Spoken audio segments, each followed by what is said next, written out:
Nchi tatu nguzo za Umoja wa Ulaya, yaani Ujerumani, Ufaransa na Poland, zimeungana kuhimiza mshikamano wa karibu zaidi kati ya EU na Ukraine, wakilenga kuimarisha ushirikiano wa kijeshi na kulinda bara la Ulaya dhidi ya tishio la Urusi. Tangazo hilo lililotolewa Jumanne hii kupitia taarifa ya pamoja baada ya kikao cha kile kinachojulikana kama Weimar Triangle kilichofanyika mjini Warsaw, Poland, Septemba 29. Hatua kuu zilizojadiliwa ni pamoja na kasi ya mazungumzo ya kujiunga na EU, ambapo mawaziri wa mambo ya nje wa mataifa hayo matatu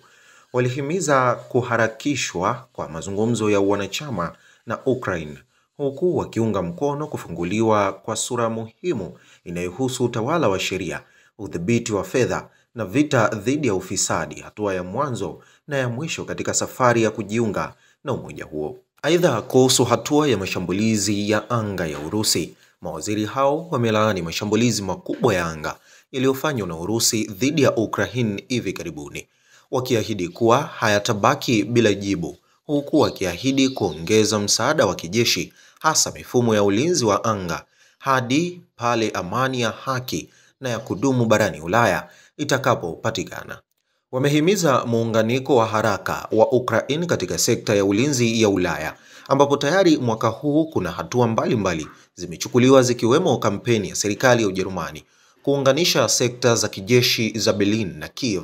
uzalishaji wa mafuta ya makombora nchini Denmark na makampuni ya Ukraine, pamoja na mkataba wa droni wenye thamani ya euro bilioni 6 kati ya Ukraine na Umoja wa Ulaya EU.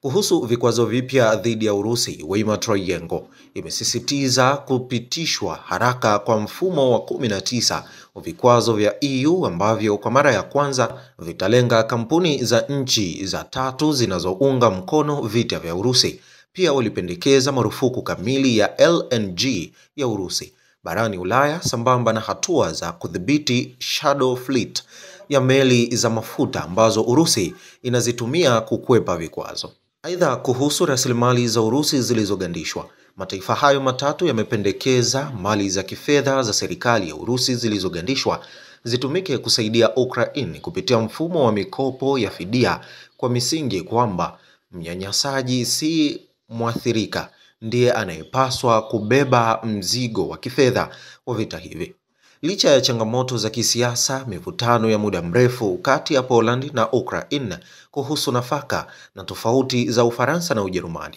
katika mradi wa ndege za kivita za baadaye FCAS,